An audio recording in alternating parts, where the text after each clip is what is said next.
Усіх вітаю, любі друзі! Сьогодні у випуску. Збірна України дізналася свого наступного суперника. Головний тренер Реала Карло Анчелотті повідомив неприємну новину українському голкіперу Андрію Луніну.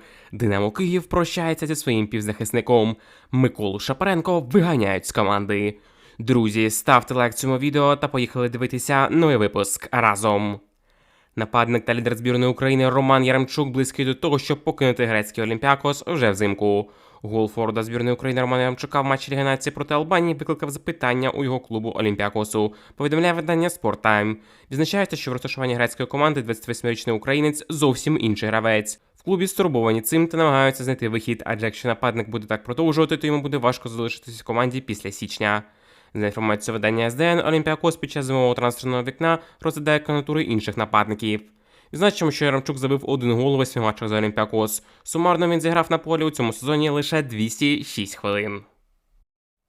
Очевидно, що Олімпіакос – це точно не команда для Яремчука. Навіть в тій же Італії, Франції або Іспанії, якби Яремчук грав за аутсайдер або середняк клубу цієї ліги, то він би виглядав значно краще, ніж в Олімпіакосі, як це було в минулому сезоні у Валенції. Справа в тому, що в Олімпіакосі є основний нападник, гольова машина Ель Кабі. Яремчуку дуже важко його витиснути зі складу. Окрім того, у Романа є і проблеми з адаптацією в Греції, як свого часу було і в Португалії, коли він грав за Бенфіку, адже грецький португальський чемпіонат схожі за своєю манерою. Яремчуку потрібен клуб, де йому будуть 100% довіряти, і він буде основним форвардом, а не гравцем запасу. І тому найкращим варіантом для Яремчука був перехід або в середняк італійської французької ліги, або ж повернення в бельгійський чемпіонат, де Яремчук запалював свого часу. В такому випадку Роман зможе забити своїх 15-20 голів за сезон. Друзі, а в якій команді ви б хотіли побачити Романа Яремчука? Пишіть в коментарях під цим відео. Головний тренер Реала Карло Анчелотті повідомив неприємну новину українському голкіперу Андрію Луніну. Головний тренер Реала Карло Анчелотті повідомив Андрію Луніну, що в разі відсутності форс-мажорів 27 листопада в усьому матчі Ліги Чемпіонів проти Ліверпуля в стартовому складі вийде Тібо Куртуа, а не Андрій Лунін, повідомляє видання Defense Central. «Мені боляче садити тебе на заміну, тому що ти був чудовим, але треба це зробити», – сказав Анчелотті українцю. Це дуже не сподобалося Андрію, але він розуміє, що бельгієць відновився після травми та зіграє з перших хвилин. Відзначимо, що перед грою на Енфілді мадридці проведуть ще матч Ла Ліги 24 листопада з Леганесом на виїзді. Там повинен в основі бути саме Лунін. По факту, Тібо Куртуа вже не такий сильний, як було 2-3 роки тому, але зараз його ставлять більше за минулі заслуги та великий авторитет, адже по ігровим характеристикам Лунін ні в чому не поступається бельгійцю. І якби до уваги бралися саме спортивні досягнення та нинішня форма, то Лунін міг би спокійно виграти конкуренцію у Тібо. Але навряд чи до кінця своєї каденції головний тренер Реала Карло Анчелотті буде робити якісь зміни на вратарській позиції. А тому у Луніна найближчим часом немає шансів стати номер 1 саме по спортивним заслугам. І єдина надія Луніна на зустрічі до кінця сезону – це якщо Куртуа знову буде потрапляти на лікарняний. А тому Луніну треба або якомога швидше йти з цієї команди, або просто змиритися з тим, що він завжди буде номером 2, як в Реалі, так і в збірній Україні. Збірна України з футболу дізналася свого суперника в плей-офф раунді Ліги Націй. Сьогодні у Ньйоні відбулося жеребкування плей-офф Ліги Націй. Україна дізналася суперника, з яким позмагається за вихід Дивізіон А. Суперником підопічних Сергія Реброва стала збірна Бельгії на чолі з коучем Доменіко Тедеско. Поєдинки заплановані на 20 та 23 березня 2025 року. З першого погляду можна сказати, що Україні дуже не пощастило з жеребом, адже і Сербія, і Угорщина, і Шотландія були на папері легшими суперниками, ніж бельгійці. Але якщо проаналізувати більш детальніше, то ми так не вважаємо. Шотландія набрала дуже потужний хід, вона обіграла дома Хорватію, обіграла на виїзді Польщу і зараз точно не поступається Україні. Сербія теж має гарних футболістів, і лише Угорщина, можливо, на нашому рівні. А от з Бельгією ми вважаємо, що можна грати. При всій повазі до Домініка Тедеско, але поки що він не зумів побудувати в Бельгії потужну команду. Окрім того, у Бельгії ще є великі кадрові втрати. Справа в тому, що два лідери бельгійців Кевін Де Брюйне та Ромелу Лукаку не будуть грати в Лізі Націй. Про це повідомив сам головний тренер, який заявив ще в жовтні, що два футболісти вирішили відмовитися від цих поєдинків і допоможуть бельгійцям тільки до відбору на чемпіонат світу.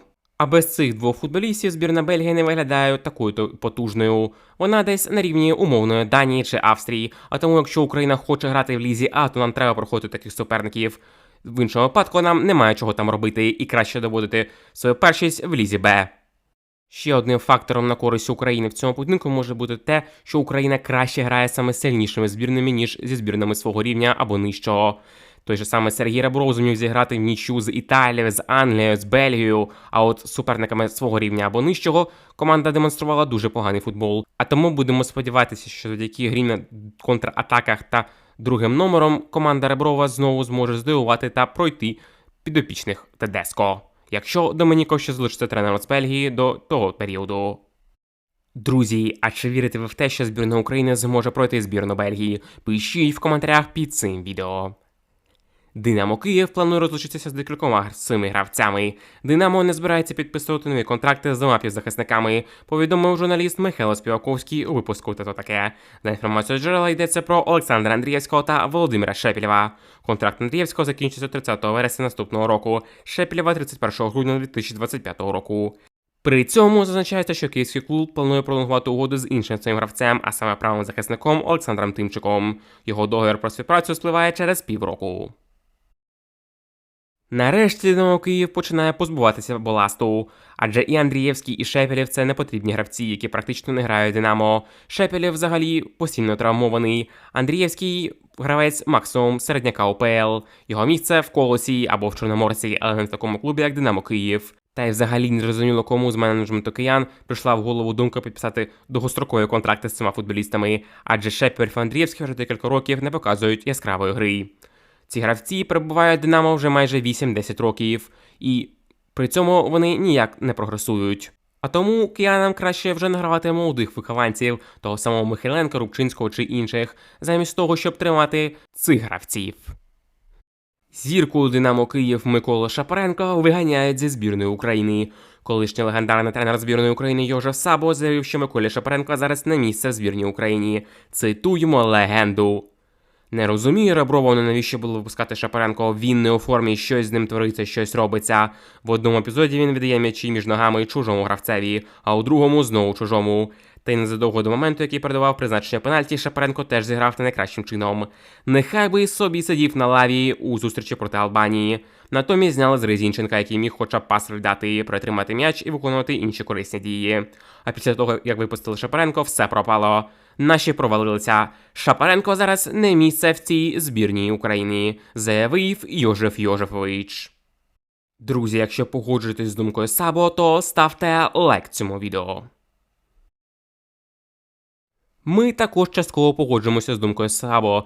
Дійсно, Шапаренко останнім часом дуже погано виглядає на футбольному полі. Незрозуміло, з яких причин це пов'язано. Можливо, через щільний графік Динамо Київ, або через те, що футболіст вже просто став деградувати в УПЛ, коли його одноклубники Циганков, Миколенко, Забарний перейшли в найкращі ліги Європи і почали прогресувати, то Микола залишився в Динамо і тільки регресує. Ще однією причиною невдалої гри Шапаренко може бути те, що Ребров неправильно використовує його в збірній.